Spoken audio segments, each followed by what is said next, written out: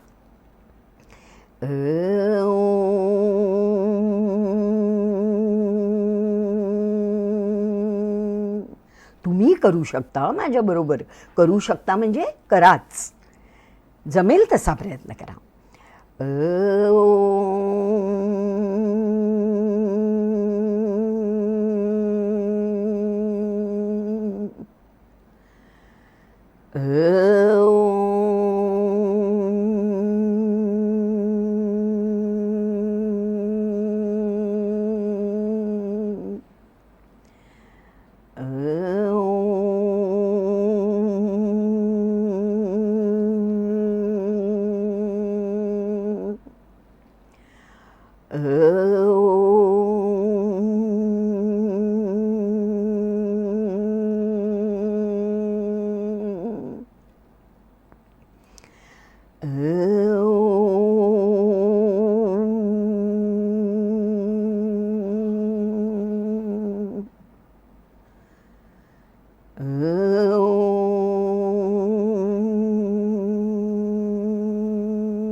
लक्षात आलं असेल की प्रत्येक पेरावर आपण दीर्घ ओम म्हणतोय.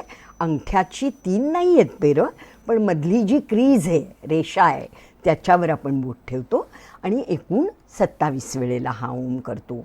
27चं महत्त्व काय आहे ते मी नंतर पुढच्या एखाद्या सेशनमध्ये सांगणारच आहे. आत्ता एवढं समजून घ्या आणि लक्षात घ्या की दीर्घ ओम आपण का करतोय. आपल्याला 256 मात्रांपर्यंत पोचायचं आहे आणि आपण मलाच जर आपला ओम संपवला, पूर्ण केला, तर पुढच्या मात्रा कळायच्या कशा आणि पुढच्या मात्रांचा फायदा मिळेल कसा. त्यामुळे पूर्ण ओम म्हणायचं आहे. आणि नादरूपात जेव्हा तो समोरच्याला किंवा आपल्याला ऐकू येत असतो तोपर्यंतच चालू असतो असं नाही. तो लाटांसारखा आत जात असतो.